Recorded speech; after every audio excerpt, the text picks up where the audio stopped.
सत साहेब जय हो, बंदी छोड़ की बंदी छोड़, सतगुरु रामपाल जी महाराज की जय हो।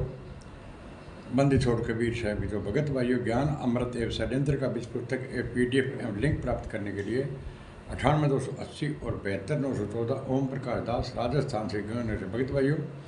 इस पुस्तक में सुडानी, खरोथा और बरवाला 5 महिला और 1 बच्चे कहते हैं कृष्ण की संपूर्ण जानकारी के लिए पढ़े ज्ञान अमृत एवं षड्यंत्र का बीज पुस्तक। भगत भाइयों, ये पार्ट नंबर 9 है। बरवाला कांड होने का वास्तविक कारण क्या है? भगत भाइयों, इन गुंडों ने संत रामपाल जी महाराज की कोर्ट की अवमानना करवाई और 5 महिला और 1 बच्चे की हत्या करके संत रामपाल जी के खिलाफ इन गुंडों ने बयान दिए। भगत भाइयों, और संत रामपाल जी समेत 29 लोगों को डबल आजीवन कारावास की सजा हुई, जिसमें से 28 गुंडे जमानत पर छूटकर बाहर आ गए। और संत रामपाल जी महाराज को अंदर एक लीला करने के लिए इन गुंडों ने छोड़ दिया कि संत रामपाल जी महाराज जेल धाम में लीला कर रहे हैं। और भगत भाइयों, देशद्रोह का मुकदमा चल रहा है। देशद्रोह के मुकदमे में भगत भाइयों कछाव वाली धारा लगी हुई है, आतंकवादी वाली, जिसके अंदर भगत भाइयों फांसी। और ये RTPS गुंडों ने, मोनित धर्मा ट्रस्ट गुंडों ने, कबीर परमेश भक्त ट्रस्ट गुंडों ने भगत भाइयों पूरी तैयारी कसर की है कि संत रामपाल जी महाराज को नामो निशान मिटा देंगे, फांसी। और ये भगत भाइयों फांसी दिलवा देंगे और आप देखते ही रह जाओगे। ये संत रामपाल जी महाराज को 100 साल जेल के अंदर जीने नहीं देंगे भगत भाई। क्यों कि 428 FIR नंबर 428/14 देशद्रोह का जो मुकदमा आतंकवादी की धारा लगी हुई है भगत भाइयों, उसके अंदर फांसी का प्रावधान है। और ये जितने भी गुंडे हैं भगत भाइयों, मैंने आपको पार्ट 8 सुना दिया। और ये अपने अपनी सब ये गुंडे मनमानी कर रहे हैं भगत भाइयों। बरवाला कांड होने का वास्तविक कारण क्या है? यह विचार करने की बात है कि जज परमात्मा के विधान से वाकिफ नहीं होता है भगत भाइयों। उसको कोई मतलब नहीं है कि जेल के अंदर यह परमात्मा है। वो तो सबको एक आम आदमी की नज़र से देखता है भगत भाइयों। सबको, जो भी अपराधी, वो तो सबको अपराधी समझते हैं भगत भाइयों। संत को संत मानकर नहीं चलता, बल्कि एक साधारण जीव मानकर चलता है, सबको एक समान। जिसके कारण जगत में प्रचलित वाद प्रतिवाद को ही लेकर चलता है। इस विधान से वह जज वाकिफ नहीं होता कि बिच्छू संत के करों में बार बार डंक मारते रहे, मगर संत अपने स्वभाव को नहीं छोड़ उस बिच्छू के जीवन रक्षा के लिए उसके अनेकों डंक को सहते रहता है।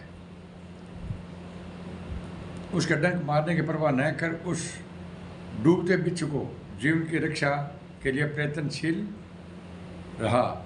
उसी तरह अर्थात बिच्छू की तरह राष्ट्रीय समाज सेवा समिति डंक मारती रही भगत भाइयों, और संत रामपाल जी महाराज चुपचाप सहन करते रहे। जिसमें भगत भाइयों संत रामपाल जी महाराज ने सत्संगों में इशारा किया था कि संगत में तो काल के दूत हो गए। एक महिला से आश्रम में नाम दीक्षा के गुंडे दिलवाने लगे भगत भाइयों, लेकिन ये सहन करते रहे। अगर ये भगत समाज इस बात को नहीं समझे तो भगत भाई उसमें संत रामपाल जी महाराज को दोष नहीं है। संत रामपाल जी महाराज ने बता दिया था कि संगत में 2 काल के दूत पैदा हो गए भगत भाइयों, और एक महिला से नाम दीक्षा दिलाने लगे भगत भाइयों। ये ज्ञान अमृत षड्यंत्र का इस पुस्तक का पेज नंबर भगत भाई मैं 113 पढ़ रहा हूँ। जिस तरह बिच्छू के डंक मारने की क्रिया को पार्थिक देख कर संत को मूर्ख एवं बेवकूफ़ ही समझ रहा होता है। जब वो देखनी हो भगत भाइयों आदमी वह, जी हाँ, पानी के अंदर बिच्छू तिरतुआन लाग रहे है, एक को साधारण आदमी मेरे मतलब आपका हाथ से काट दे तो वो भी बिच्छू काम के डंक मारना है, और इंसान को काम के जीव को बचाना हुआ है। लेकिन वो बार बार भी डंक मारा, फिर भी मतलब वो बिच्छू ने काटते रहे भगत भाइयों। तो बिन बिच्छू काटने लोग मतलब मूर्ख समझे आज जमाने के अंदर।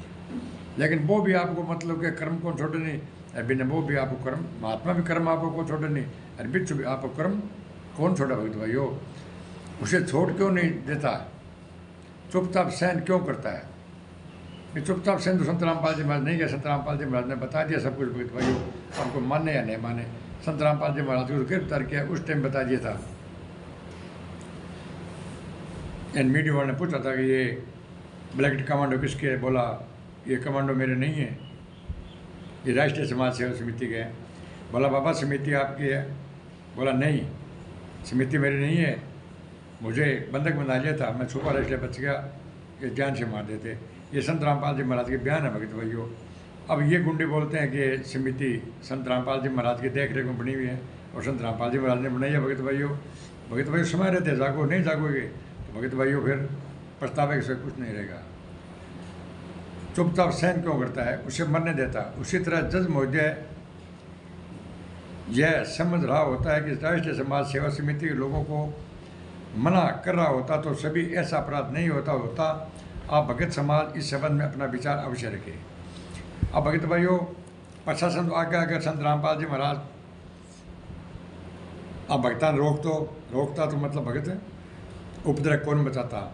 लेकिन संत रामपाल जी महाराज ने भगत भाइयों खुद बंधक बना लिया। संत रामपाल जी महाराज तो आदेश कोई दे को नहीं, आदेश तो 8 का गुंडा दिया ला रहा और अंग जब किराया लैड़ा बंदा दिहाड़िया जगह मतलब दारू मीट खावक पिए डंडी बात सब में लैड़ा। जब तो संत रामपाल जी महाराज ने पूछो भगत भाइयों कि आश्रम में गलत काम हुए, संत रामपाल जी महाराज को मैंने नहीं किए, ये समिति और इन आश्रम वालों ने किए। भगत भाइयों, तो पहले भी आश्रम में गलत काम होते थे और आज तो भगत भाई जितने भी आश्रम है सब में खुलेआम अयाशियाँ हो रही है। भगत भाइयों, सब में टोटल में अयाशियाँ हो रही हैं और सब में भगत भाइयों ब्लैक कमांडो तैयार कर रहे हैं।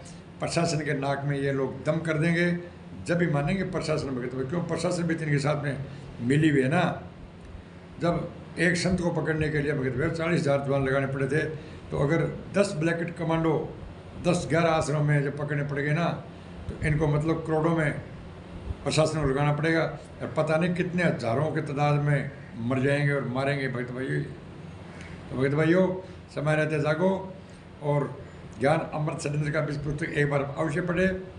अगर ये आप इस पुस्तक को पढ़ने से आपका नामखंड होता है तो भगत भाइयों, आप FIR नंबर 429 और 430 का जजमेंट इन RTPS गुंडों से मांगो और वो पढ़ो।